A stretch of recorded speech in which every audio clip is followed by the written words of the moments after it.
Assalamualaikum warahmatullahi wabarakatuh. Perkenalkan, nama saya Selvi Agustiningsih, mahasiswa IAIN Bukit Tinggi, jurusan Bimbingan dan Konseling. Pada semester ini, yaitu semester 7, saya ditugaskan untuk PPL luar sekolahnya. Dan saya mendapatkan tempatnya yaitu di KUA, tepatnya yaitu di KUA Gugak Panjang. Nah, di KUA ini akan dilakukan screening atau pembekalan pernikahan.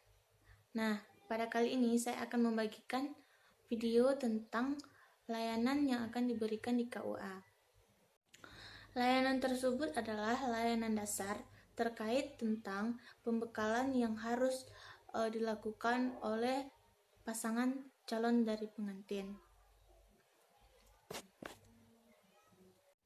Nah, pada hari ini saya akan memberikan satu video tentang pembekalan pernikahan. Topiknya yaitu tentang tips-tips untuk menjadi menantu idaman. Nah, bagi teman-teman yang ingin mengetahui tips-tips menjadi menantu idaman, mari simak video berikut ini. Semoga kalian menjadi menantu idaman juga. Nah, bagi teman-teman yang ingin mengetahui dan serta ingin menjadi menantu idaman juga, nah yuk simak video berikut ini. Selamat menyaksikan. Terima kasih. Assalamualaikum warahmatullahi wabarakatuh. Waalaikumsalam warahmatullahi wabarakatuh. Perkenalkan, nama saya Selvi Agustiningsih, mahasiswa dari IAIN Bukit Tinggi. Jurusan saya yaitu Bimbingan dan Konseling. Nah, saya adalah mahasiswa PL di KUA Gugak Panjang ini. Hari ini saya ditugaskan untuk memberikan layanan dasar terkait dengan pembekalan pernikahan. Sebelumnya saya sangat senang sekali berkenalan dengan kakak dan abang sebagai calon pengantin tentunya. Nah, baiklah, tujuan dari kegiatan kita pada hari ini yaitu untuk memberikan pemahaman dan menambah pemahaman pasangan pengantin tentang hal-hal yang harus diketahui sebelum pernikahan, yang mana kehidupan kita sebelum menikah dengan kehidupan kita setelah menikah sangat jauh berbeda. Nah, tentunya kita yang sebelumnya mempunyai hanya sepasang orang tua, nantinya kita akan menambah lagi 2 orang tua, yaitu orang tua dari suami kita ataupun dari istri kita, yang mana jika beliau telah menjadi mertua kita, itu sama artinya beliau sudah menjadi orang tua kita juga. Kita harus sama-sama menghargai meskipun itu tidak orang tua yang melahirkan kita. Nah, mungkin topik kita pada hari ini yaitu tips menjadi menantu idaman. Nah, mungkin materi ini kakak sudah atau abang sudah mengetahuinya terlebih dahulu. Mungkin ada yang terlupakan. Saya akan menjelaskan setahu yang saya pelajari. Nah, yang pertama yaitu menjadi menantu idaman ini yaitu yang pertama, jangan membandingkan mertua dengan orang tua. Nah, hal ini bisa menjadi salah satu hal yang akan membangun atau meruntuhkan rumah tangga kita. Jika kita membandingkan mertua,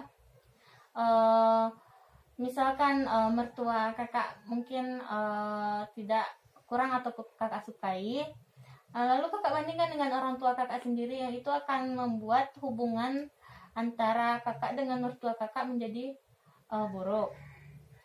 Begitupun sebaliknya kepada abang juga begitu. Jadi misalkan kita kalau sudah berkeluarga, bapak dari istri atau suami kita itu juga sudah menjadi orang tua kita juga. Pada dasarnya, mertua dan orang tua adalah sosok yang berbeda. Hampir tidak ada manfaatnya jika membandingkan kedua orang tua kita tersebut. Nah, jika abang dan kakak mengharapkan mertua yang sesuai dengan keinginan hati, mungkin itu juga akan sulit. Tapi kita mungkin bisa untuk menyesuaikan diri dengan karakter atau tingkah laku dari mertua atau orang tua kita sendiri. Nah, yang kedua yaitu tawarkan bantuan jika bisa. Nah, di dalam keluarga ini mungkin orang tua dari kakak mungkin ada mengalami kesulitan. Lalu kita abang sebagai menantu dari orang tuanya kakak ini mungkin bisa menawarkan bantuan dengan cara yang semampu abang saja gitu kan. Setidaknya itu sudah abang sudah berpartisipasi di dalam keluarga, antara hubungan menantu dengan mertua sudah menjadi lebih baik. Nah, saat mertua membutuhkan bantuan, tidak ada salahnya jika abang menawarkan bantuan. Setidaknya itu sudah menjadi nilai positif antara mertua dengan menantu tentunya. Kemudian, dengarkan nasihat orang tua. Semua yang disampaikan orang tua ataupun mertua itu nasihat yang disampaikannya sudah tentu baik untuk kita semua. Selagi yang disampaikan oleh orang tua tersebut untuk kebaikan kita bersama, alangkah baiknya kita menuruti dan melakukan segala yang disuruhnya tersebut. Kemudian keempat yaitu beri kesempatan anak bermain dengan orang tua atau mertua kita.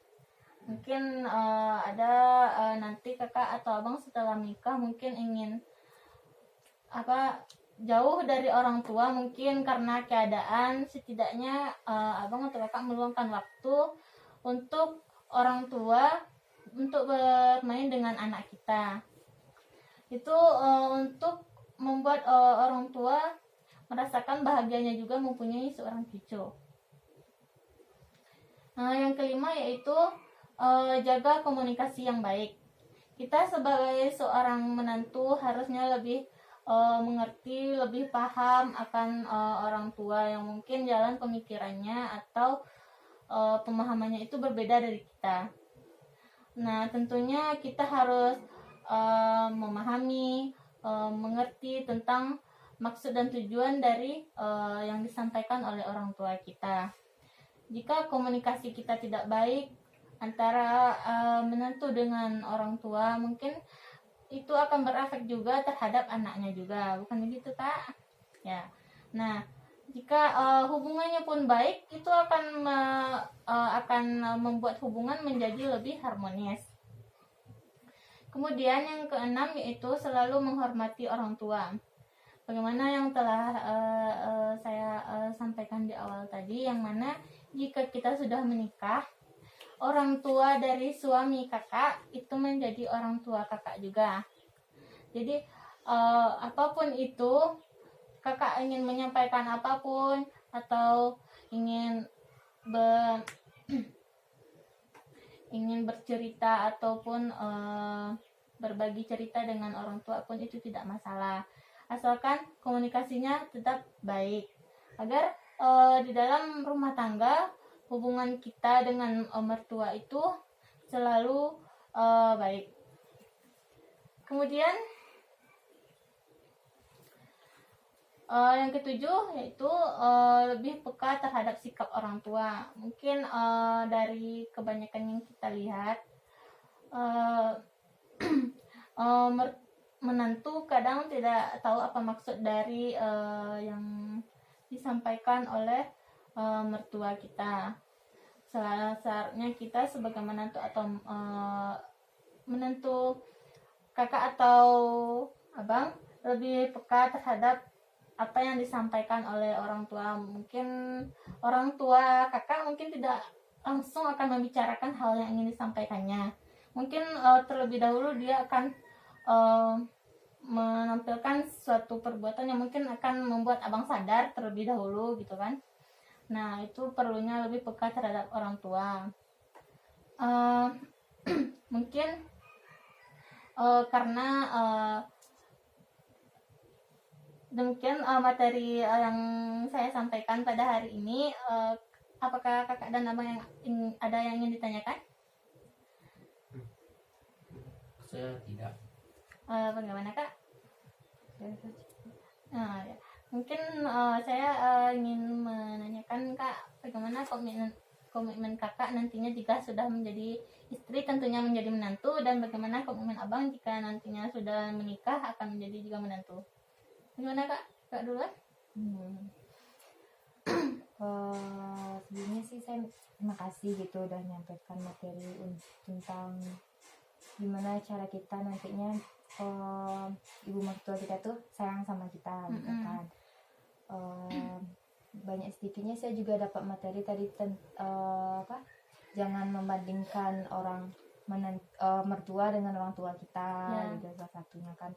Terus seperti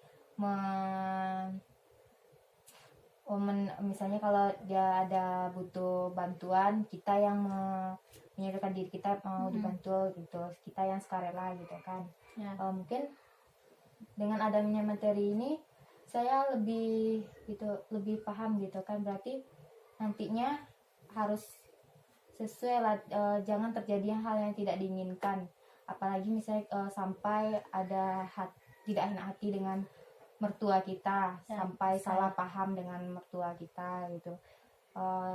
Jadi dengan ada materi itu saya lebih lebih menahan diri saya, walaupun saya merasa kalau saya nggak ada salah gitu, tapi setidaknya itu saya tetap menghormati bagaimanapun mertua itu jadi orang tua saya sendiri. Ya, setidaknya kita lebih mengalah dari orang tua ya kak ya.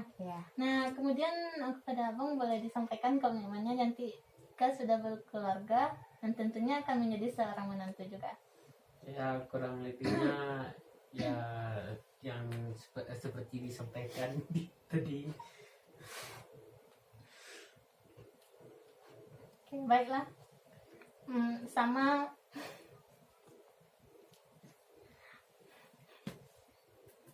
pemikiran abang dan kakak mungkin sudah sangat cocok sekali ya, sehingga apa yang ingin dilakukan ke depannya menuju suatu hal yang lebih baik. Oke. Nah, kemudian terlepas dari itu, baiklah, dari materi kita hari ini semoga kakak dan abang dapat menjalankan semua komitmen yang telah ingin dicapainya nanti, dan bisa menjalin hubungan baik dengan mertua dan semua keluarganya, dan bisa menjadi menantu idaman yang seperti kita harapkan. Nah, terima kasih kakak dan abang yang telah meluangkan waktunya pada hari ini, dan mohon maaf jika saya melakukan kesalahan, dan mungkin materi yang saya sampaikan tidak ada bandingannya dengan bapak yang tadi yang telah menyampaikan screening kepada kakak. Setidaknya saya ada memberikan sedikit materi walaupun tidak banyak. Terima kasih saya ucapkan kepada kakak dan abang yang telah berpartisipasi dalam layanan yang telah saya berikan ini. Sekian dari saya. Assalamualaikum warahmatullahi wabarakatuh.